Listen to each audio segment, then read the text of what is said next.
If anything, would you have done something differently than President Biden during the past 4 years? Sunny's reading off of her cards. There is not a thing that comes to mind in terms of, and I've been a part of most of the decisions that have had impact. You know that the country's in turmoil. No one's happy about the economy. Nothing's happy about any of that. And then when someone asks you how you're going to be different and you're calling yourself the change candidate, and then you say basically nothing. I'm not going to change anything. Kamala's in a really weird position. When they ask her that question, or anyone does, she cannot say that she's different than Joe Biden and then go on to talk about some of the things that she doesn't like that maybe he did or she would do differently. Because if she does that, that is now admitting that the last 4 years of him being president and you being vice president means that you were doing something wrong. And the other part of it is that she isn't any different than Joe Biden. So there's the truth of it.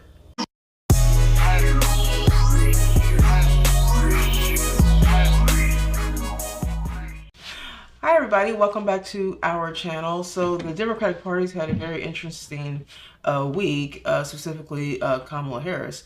Kamala Harris did a 60 Minutes interview with Bill Whitaker, and that interview went dramatically wrong.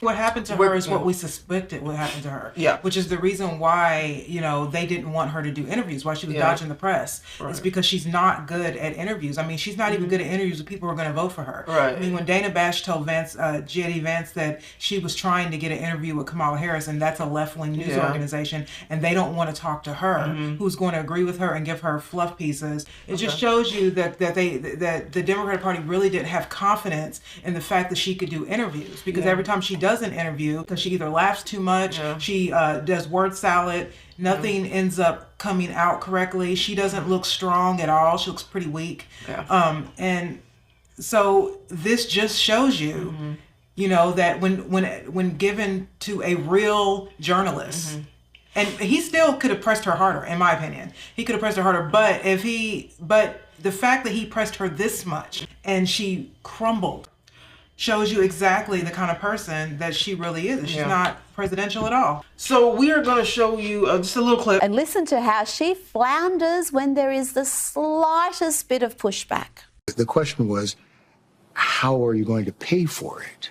Well, one of the things is I'm going to make sure that the richest among us who can afford it pay their fair share in taxes. It is not right that teachers and nurses and firefighters are paying a higher tax rate than billionaires and the biggest corporations. And I plan on making that fair. Say what now? Teachers are paying higher tax rates than the super rich? Really? I know this type of simplistic class warfare speaks to the low information voters that the Democrats count on, but the reality is that the rich pay obviously a lot more tax. The top 1%, in fact, pay over 45% of all income tax. And the top 5% pay 65.6% of all income tax collected. That's from the 2021 IRS data. So, from my understanding is that this 60 Minutes interview was highly edited. If that interview was edited, then what did the original? Like, it must have been pretty bad. I mean, they said it went on for an hour, and we only get bad. about 30 minutes of an edited, version of it. They didn't like her answers, I think, and if you think the answers she gave on the edited version were really horrible answers. I mean, she didn't do well at all. So imagine what they edited out. Right. You know what I mean? It's her word salad, her not understanding what she's talking about. I mean, even he pressed her on, how are you going to get this passed through Congress? Yeah. And she really didn't have an answer for it, except for her saying, a lot of people in Congress, they know what I'm talking about. What do you mean by that? You can't just say stuff like that. You know what I mean? And she doesn't explain herself. Yeah. She doesn't give policies. She just gives rhetoric and platitude speeches, which I think is starting to weigh on the nerves of people. This is the reason why she, to me, is losing her base. Right. I mean, independent voters is what they're worried about, and I do not think independent voters are voting for her. Well, I think they're starting to go right because they're like, there's no way I'm voting for this. So here's a clip of her, the edited version, and the original and the edited version, just to give you an example of what they did with this. But it seems that Prime Minister Netanyahu is not listening. Well, Bill, The work that we have done has resulted in a number of movements in that region by Israel that were very much prompted by or a result of many things, including our advocacy for what needs to happen in the region. But it seems that Prime Minister Netanyahu is not listening. We're not going to stop pursuing what is necessary for the United States to be clear about where we stand on the need for this war to end. That second part wasn't even in the first answer. Where did they find that? It really just shows you how CBS and the Democratic Party are like really in bed together there, because for them to go through this measure to try to get this woman to try to get her to look somewhat reasonable, strong, and normal, which they didn't, right? But it's sad to see that a potential president of the United States has to be edited. That's just very bizarre. It's really to me. weird to see like Bill Whitaker that he was able to give those questions, because I know that they prepped him before he did this interview. And I don't think she would have taken this interview if she knew it was going to be as hard as it was. Yeah. So I don't know how they slipped that in or how this happened. But really, after this interview, everything she did after that took a dive. Yeah. Nosedive. Every interview after this, because every interview after this was just fluff. Interviews that she started taking, and it just made her look worse. I mean, so she went on The View, and then they asked her the infamous question, would you have done anything differently with, the presidency? And then here's Sunny Hostin asking about the differences between Kamala Harris and Joe Biden. And my prediction is this is going to be made into a campaign ad for Trump within the next hour, this answer. Watch. What do you think would be the biggest specific difference between your presidency and a Biden presidency? Well, we're obviously two different people, and we have a lot of shared life experiences. For example, the way we feel about our family and our parents and so on. But we're also different people, and I will bring those sensibilities to how I lead. Well, if anything, would you have done something differently than President Biden during the past 4 years? Sunny's reading off of her cards. There is not a thing that comes to mind in terms of, and I've been a part of most of the decisions that have had impact. Literally, I guarantee you that's being made into an ad right now. So Trump did make that into an ad right away, which, he could make lots of things. I mean, I'm thinking at this point further, he doesn't even have to do anything. He just needs to hit the record button and then say, I approve this message. Because that was horrible. When you know that you're, this administration that you're a part of, the economy's down, the border is bad, we're in wars that we shouldn't be in, we've got... people, in North Carolina and those southern states that need aid, and they're not getting, those things, that the country's in turmoil. No one's happy about the economy. Nothing's happy about any of that. And then when someone asks you how you're going to be different and you're calling yourself the change candidate, and then you say basically nothing. I'm not going to change anything. I like exactly what we're doing. That was a horrible answer. And again, this is a left wing, very left wing show. With women. And she could, they were never going to press her on anything hard. So Sunny asked her really a question. She could have said a lot of things, but she just said nothing. Kamala's in a really weird position because she's an installed candidate of the party, right? She's just installed there. There's no votes. So she's got installed there, and she's having to do this thing where when they ask her that question, or anyone does, she cannot say that she's different than Joe Biden and then go on to talk about some of the things that she doesn't like that maybe he did or she would do differently. Because if she does that, that is now admitting that the last 4 years of him being president and you being vice president means that you were doing something wrong. So answering that question is not going to happen, right? So she can't admit it. And then she can't not admit it. And the other part of it is that she isn't any different than Joe Biden. So there's the truth of it. So she's, and matter of fact, she's more extreme than him. Was considered the most liberal, I think, senator at the time. They said that she's like the most liberal senator. Really, they feel like ever. This is how radical kind of that she is. I think it's interesting that her team is not saying, like, we got to come up with some kind of a clever way to differentiate yourself from Joe Biden. And she can't, because she is Joe Biden, but worse. Yeah. If that's possible. Irony of calling yourself a change candidate, we're turning the page. And then Right. you rail on about that. And what I've said about when they put people in office that are black or a woman or gay, and this is how they mean turn the page. Mm-hmm. They don't mean policies. Yeah. They mean, look, I'm not a white man. Visually turn the page. And so, but she can't say that. Yeah. You know what I'm saying? So, but the idea that you would call yourself turning the page, we're not like Trump, all of those things, and you know that people are not thrilled about your administration right now because we have a host of problems in America. Yeah. And you're saying you're wanting to move forward. And then when three people directly ask you what is going to be different from you in this administration, because your votes are going to matter, you winning is going to matter on how we go forward, because a lot of people are unhappy, particularly independent voters. Right. And then you say, I can't think of anything. Really? Well, thank you for letting us know that, because now we know who not to vote for. So then following that, there was a reporter that was interviewing J.D. Vance, and this shows you that the Democratic Party at this point is grasping at straws, like we said a few weeks ago. We said that a few weeks ago. They are literally grasping at straws. So now all they have left is abortion and Trump saying that he lost the 2020 election. These are the two things that they have that they can just hold on to at this point, right? And so this lady tries to grill him about this election. Donald Trump saying that he was, didn't win. And Donald Trump won't say it, and she's trying to get J.D. Vance to say it. And, just watch. In the debate, you were asked to clarify if you believe Trump lost the 2020 election.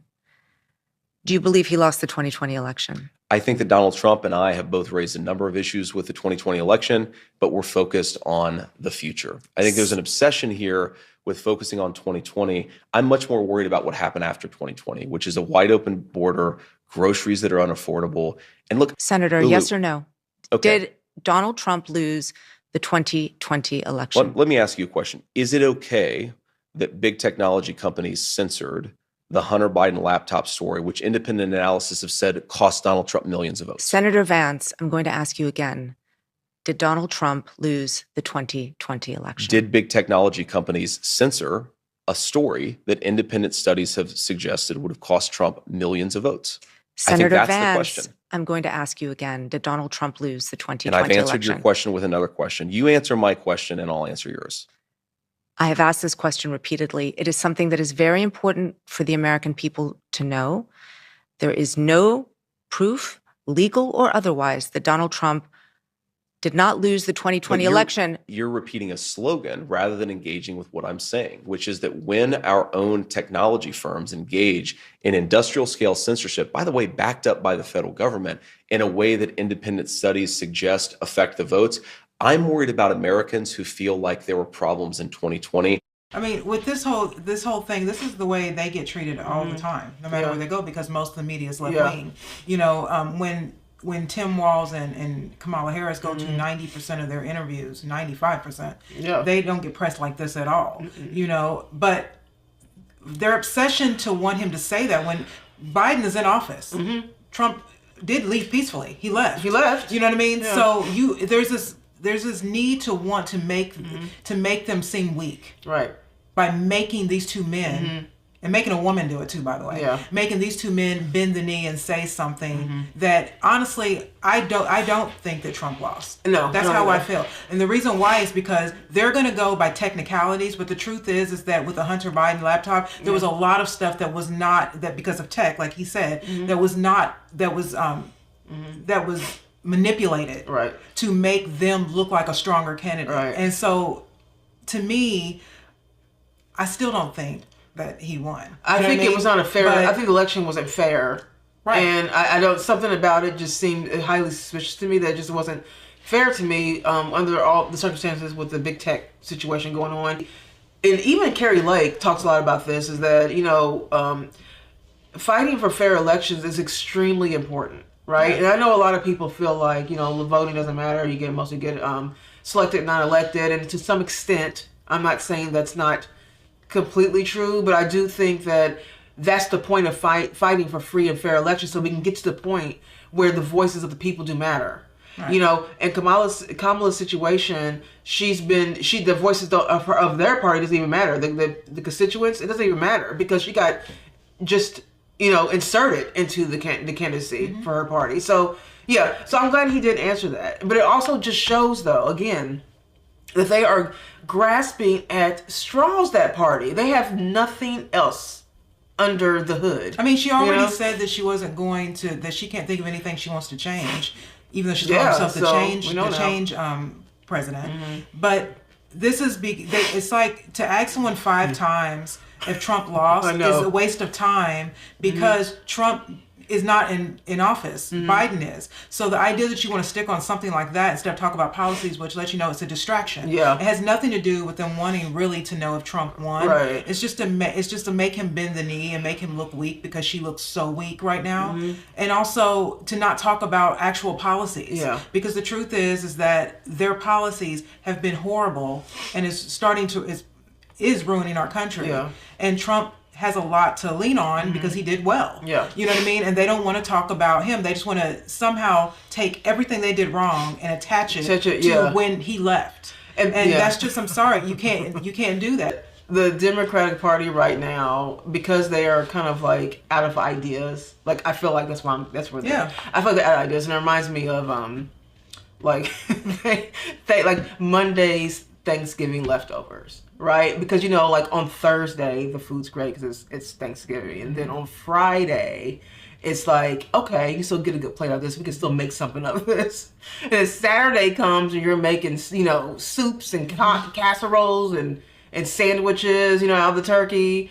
And then Sunday, you're running out of ideas. You really don't have any more ideas of what to do with it. Monday, it really is kind of over. And I'm feeling like at this point, they literally I feel like they are just kind of out of ideas. There is nothing else that they can really do. So they have to talk about this. If you lose, are you going to walk away? Not if it was cheating. Yeah. You should be able to, if you feel like you've been doing wrong, you have the right to I mean, I don't know. They're trying to make him say that. I'm like, no. If he feels that there was something wrong or nefarious, he should be able to contest the election. Everyone. I mean, Larry Elder did it with Gavin Newsom. Yeah, you're supposed to be able to do that to make sure that it is fair and free. You know, elections. You're not allowed to just say, oh well, like Bernie Sanders did, just give up when they cheated him. Yeah, that's not a thing. Which that was the reason why I started to really stop.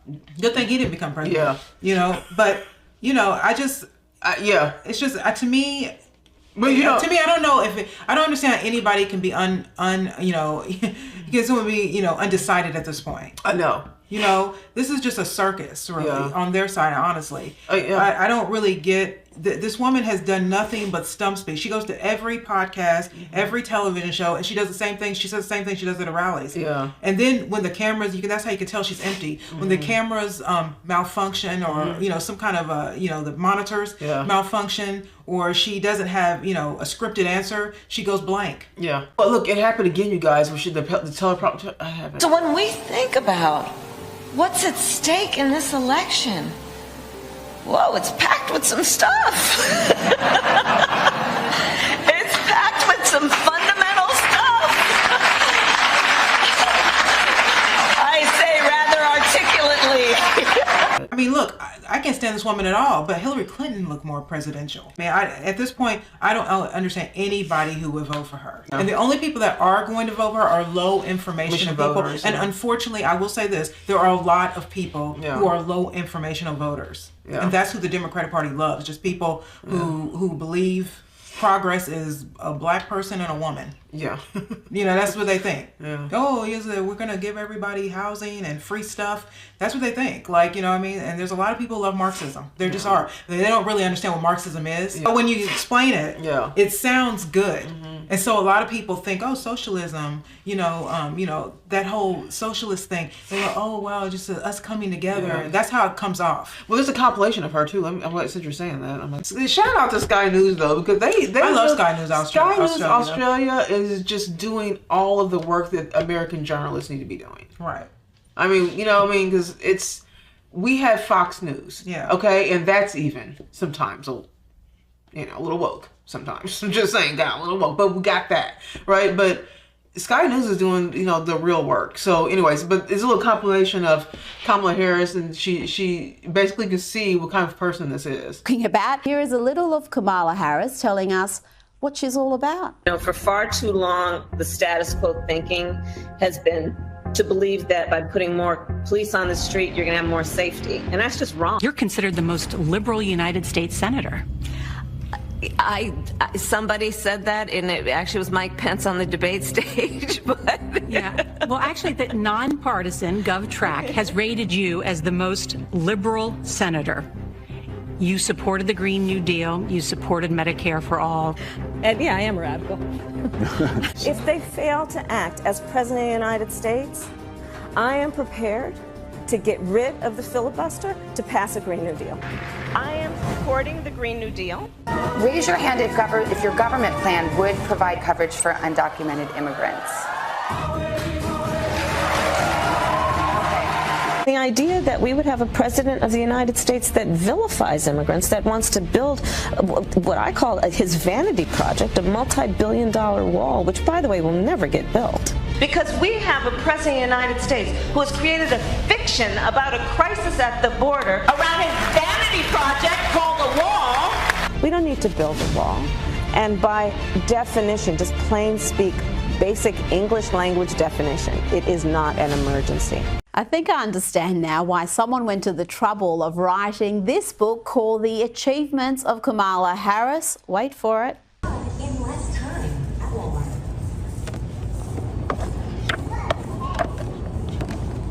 We're here for you 24/7 at all times across all stores. You're kidding me. So that's what she is. Look, right there you go. Yeah, she's ushering in communism. That's not what she is. Defund the police. They're all communist things. Yeah. Defund the police, open borders. You saw all of them raise their hands and giving illegal. What was that? What was the give illegal? Citizenship. Citizenship. Collecting guns. She was for that. Buyback. Yeah. For guns. I mean, these are all communist tactics. You know what I mean? And this is what they're trying to usher in. And so the next thing is going to be the Constitution. That's what they're coming after. I knew they were going to come after the Constitution and the Bible. Right. And this is the reason why if you're a Muslim, they don't care. Yeah. You know what I mean? If you are a Hindu, they don't care. Yeah. But when you're a Christian, suddenly it's a problem. Yes. I mean, as soon as we have to go right back to that Constitution, then they start saying things like, the Constitution didn't have it didn't have black people and women in mind when they wrote it. Okay. They start saying stuff like that to get people amped up to think to get it pushed out. Look, she was very uncomfortable when she said about that senator, the most liberal senator. She was really uncomfortable. Like you see, and I think the reason is you would think that she wouldn't because she's Democrat, right? But I think when someone is that radical, sometimes some voters don't always like radicals. Yeah. And I think that she didn't want her saying that. Like, don't say that. I'm just a normal liberal. No, Kamala, you're a radical. You said you're radical. She said, I'm a radical. She said it in the video. I'm a radical. Let us know what you guys think about all this.